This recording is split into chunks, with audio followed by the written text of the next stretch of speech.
ओम नमः शिवाय। दोस्तों, स्वागत है आपका अपने चैनल मदर अर्थ योगी की यात्रा पे। एनर्जी, ऊर्जा।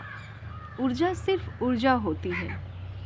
जिस भी भावना के साथ ह्यूमन उसे यूज करेंगे वो उसी इंटेंशन के साथ काम करती है। ऊर्जा वो होती है जो आपके मन के द्वारा आपके बोली या व्यवहार या सामने वाले की मानसिकता को देखकर आप समझ सकते हैं। ये ज़्यादातर मन को पकड़कर दिमाग को कंट्रोल करके इंसान से काम करवाती है। और एक ह्यूमन जब काम करता है अपने कार्यस्थल पर, समाज में या परिवार के अंदर, तो उसके ऊर्जा का पता आप लगा सकते हैं कि वो ऊर्जा के किस स्रोत से जुड़ा है या कार्य कर रहा है या अपने जीवन को किस तरह खर्च कर रहा है। ऊर्जा दो प्रकार की होती है, काली ऊर्जा और सादी ऊर्जा। और इस पृथ्वी पर दोनों का समान राज्य चलता है। एक ह्यूमन को बस इससे फ़र्क पड़ता है कि वो किस ऊर्जा को चुनकर उसके साथ कार्य करना चाहता है। काली ऊर्जा की बात करें तो वो इंसान को लालच, गुस्से, aggressiveness, planning and more planning, हर कार्य के पीछे योजना बनाना, भय, इनसिक्योरिटी, चर्म रोग या गंभीर बीमारियां, जीवन में असली खुशी, आनंद का एहसास ना कर पाना, ये अंधकार और डिपेंडेंसी का एहसास दिलाती है।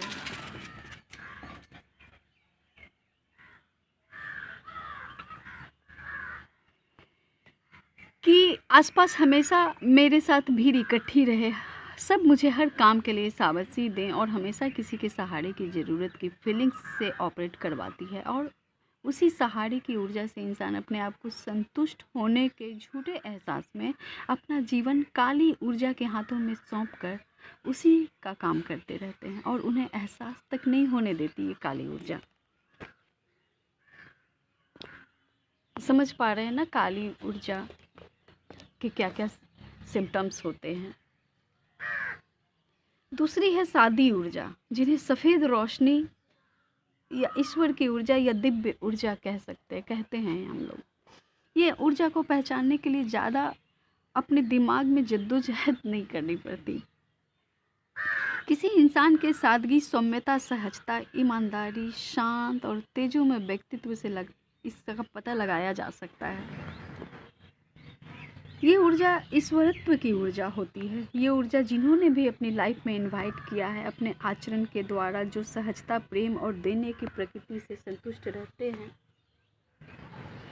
वो स्वयं एक अति शक्तिशाली सादी ऊर्जा के मालिक होते हैं। वो हमेशा ऑथेंटिक जीवन से भरपूर, कभी ना थकने वाले, हमेशा अपने कार्य में निपुण और सभी की मदद करने वाले, सभी से अनकंडीशनल लव करने वाले, प्रेम को देने वाले होते हैं। वो अगर स्वयं को जान गए हैं तो उनकी एक प्रार्थना ईश्वर से, जो किसी के भले के लिए ही हो, अगर कर दे तो सफलता निश्चित है। वो दिव्य आत्माओं की श्रेणी में आते हैं, संत होते हैं वो लोग। लेकिन इस दुनिया में जहाँ काली ऊर्जाओं के लपेटे में ज़्यादातर जनमानस है, वो लोग उन्हें पहचान नहीं पाते, वो भूल कर देते हैं पहचानने में। ज़्यादातर लोग कमज़ोर समझ लेते हैं, जबकि दिव्य आत्माएं जो मानव शरीर में रहती हैं, हम सभी धरतीवासियों की आत्मा में दिव्य आत्मा रहते हैं, पर उनकी आवाज़ को, व्यवहार को, सोच को और ईश्वर के कार्य को जो अपने जीवन में उतारते हैं, वही आत्माएं उन्नत और दिव्य होती हैं, सभी नहीं होती। ऐसे लोग अगर आपके आसपास हैं, बूढ़े, बच्चे, सादगी भरे लोग, गरीबी से जूझते लोग, तो आपको एक मौका ईश्वर ने दिया है खुद को उद्धार करने का और आत्मा को उन्नत उठाने का। इस मौके को मदद के बदले में अहंकार, घमंड और सामने वाले को तुच्छ या नीचा ना समझकर उनकी मदद को हाथ बढ़ाना, ये समझकर कि सभी ईश्वर के ही बंदे हैं, कोई छोटा या बड़ा धन से नहीं होता। कर्म भी संभाले जा सकते हैं, वो भी विनम्रता और कर्तव्य के साथ।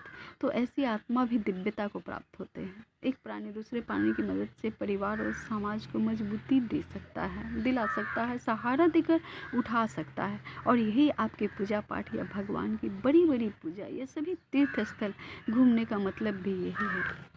हम सभी भी तो यही चाहते हैं ना कि हम लोग पुण्य करें, तीर्थ स्थल घूमने जाएं, भगवान से आशीर्वाद लें। सबसे बड़े आशीर्वाद तो आपके आस पड़ोस के लोग, आपके अगल बगल, आपके दीन दुनिया, जो दैनिक जीवन में आप लोग चल रहे हैं, कार्य कर रहे हैं, वहाँ बहुत सारे ऐसे ज़रूरतमंद लोग हैं जिनको आपके प्यार, आपके भावना, आपके समय की ज़रूरत है। तो आप अपने आप को इतना पुष्ट बनाइए, इतना ऊर्जावान बनाइए कि आप अपनी ऊर्जाओं को एक अच्छे काम में, एक अच्छे कार्य में जोड़ सकते हैं। ये ऊर्जा आपकी मन स्थिति की मेन ऊर्जा है, लेकिन आप इस ऊर्जा के साथ कैसे भी अपनी भावनाओं से, प्रेम से और धन से किसी भी तरह से मदद कर सकते हैं।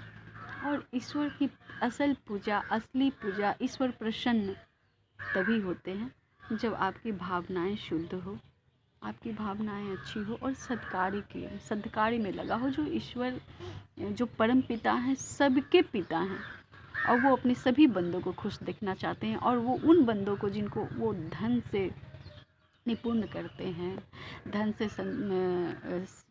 सम्मानित करते हैं, बनाते हैं, तो वो लोग ऐसा समझें कि वो धन सिर्फ उनके लिए नहीं है, वो एक दूसरे का सपोर्ट करके समाज में एक प्रसन्नता और शांति की व्यवस्था को फैलाने के लिए उन्हें संपन्न बनाया गया है। जिनके पास जो ऊर्जा है, धन की ऊर्जा है, इमोशन की ऊर्जा है, मदद की ऊर्जा है, ये एक बहुत ईश्वरीय ऊर्जा होती है दोस्तों, जो पहचानने की ज़रूरत होती है हम सबको कि केवल धन ही ऊर्जा नहीं होती और केवल भावनाएं ही ऊर्जा नहीं होती।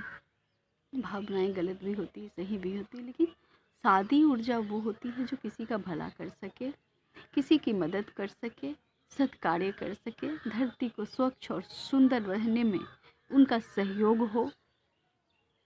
तो इससे ईश्वर प्रसन्न होते हैं, बजाय बहुत बार मंगल शनि को मंदिर जाने से, फास्ट उपवास रखने से, बहुत बड़ी बड़ी पूजा रखवाने से। ये सबसे ईश्वर प्रसन्न नहीं होते। लेकिन आप जैसे ही अपने ईश्वर की ऊर्जा के साथ जुड़कर उनका कार्य में सहयोग करने लग जाते हैं, जो सभी कुछ उन्हीं का है, उन्हीं को अर्पण करने लग जाते हैं, तो ईश्वर बहुत प्रसन्न होते हैं अपने बंदों पे। ओम नमः शिवाय दोस्तों। अगर आपको सही लगता है तो आप कमेंट, सब्सक्राइब और लाइक कर सकते हैं। मिलते हैं आपसे अगली वीडियो पे।